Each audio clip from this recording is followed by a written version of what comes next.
Hi. Okay. I'm going to talk to you today about beauty. Beauty of the mind. What is beauty of the mind? Reading. I think reading is beauty of the mind. I have the ability when I read to take myself out of where I am and I'm wherever the book is. I love reading during my commute. I look forward to getting on the subway platform, waiting for the train, and reading. I get on the train, and I'm reading. Until I get to my destination, I'm reading. And I can't tell you how many times over the years I have missed my destination because I was reading, because I was into my book so much that I've gone past it by 2 or 3 stops. It's very annoying, but I've done it. And it was funny because my husband and I we're having that conversation about 7 or 8 years ago, and that I had the ability to do this. And it was funny because I was reading a book, and I could be literally, I could be packed like sardines or sitting in a seat, and I'm where the book is. And I realized the doors open, and I went to step out on the platform, and I realized right at that moment that, oh my God, I do that, don't I? In my mind at that moment, I was not on that subway train. I was in a beautiful English rose garden in the turn of the century in New York City. And so much so, I almost smell the roses. And I realized the abrupt change is like when the doors open and I'm like, whoa, well, I'm not in that English rose garden anymore. But it's a blessing to be able to do that because he has told me, as other people have told me, they don't have the ability to do that all of the time. Well, today I read. I used to read, obviously, before. I had books. I carried my books with me. But, through the beauty of technology, I read nowadays, usually if I'm on the train or in a commuting situation, I'm usually reading with my Kindle app on my phone. But when I'm not, if I'm going to the beach or I'm going to the park, even sometimes if I'm flying and I'm using my phone for maybe something else, I like to have the option of actually having a Kindle e-reader. Anything, Kindle I use Kindle, but it's an e-reader. And I love that. And what I think is the beauty, I understand, God, I love books. And I cannot tell you how I loved spending an afternoon in a bookstore. I love taking myself on a Sunday afternoon, in the winter especially, to the bookstore and spending hours and then carrying so many books that, it was going to be months before you could read them all. But there's also beauty in having a Kindle or a Kindle app. And that is, if I'm reading a book and I find that I try to get to 25% in before I actually say, I got to ditch this book, I really hate it. And it's unusual that happens, but it does. The beauty of having a Kindle or a Kindle app or an e-reader is that what I do is when I am when I'm ready to open my last book that I have downloaded, well then I immediately go into the store into Amazon, and I download 3 more books. And what I do is on my phone I keep a book memo. And anytime, certain books I belong to, I read from Reese Witherspoon's book club, Oprah Winfrey, Jenna Bush Hager, New York Times bestseller. I mean, you name it, I belong to all of the book clubs.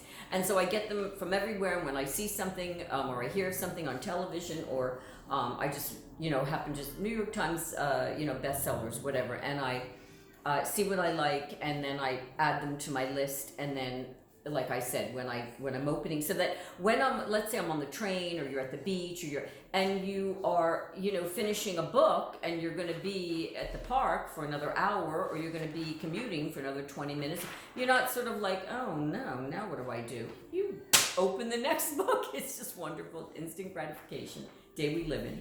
But anyway, that's the upside of technology. Okay, so I want to talk about a book that I read this year that is probably, it's with hands down, it's my favorite book this year. I absolutely loved it. I cannot tell you how wonderful this book was. And because I don't have an actual book to hold up, I'm going to hold up a photo of the actual book. And it is called Ordinary Grace. Ordinary Grace. And it is by William Kent. Let me just make sure. William Kent Krueger. I don't know if you can all see that. Ordinary Grace by William Kent Krueger. I usually when I read a book, I will review it on Amazon.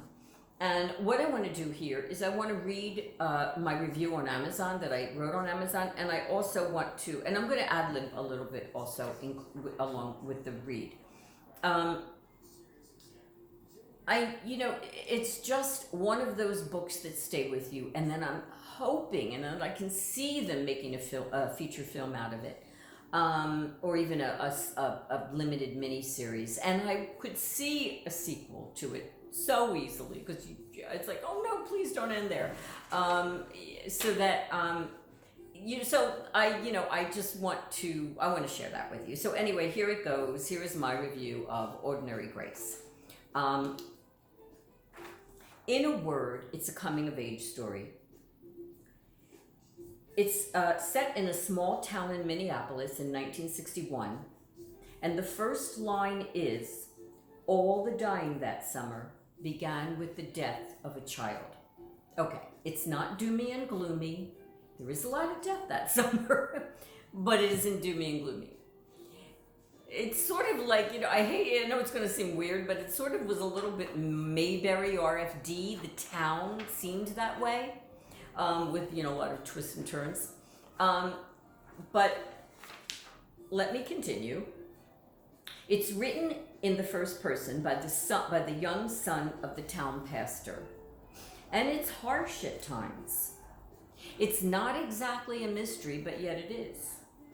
It's not exactly a suspense novel, but yet it is. It's surprising and it's sad. But then there are moments that you find yourself laughing. It's about relationships and friendships and siblings, bullies, town drunks, on the surface. Because every character has a story that's layered and draws you in. Nothing is really as it seems, nor is anyone as they seem. If you love coming-of-age stories, read it. If you love mysteries and suspense novels, read it. If you love books with depth and heart and soul, read it. Just read it, basically. Just read it. I can't say enough wonderful things. I don't want to say too much. I don't want to give things away for people that are going to read it. Indeed, read it. One last thing.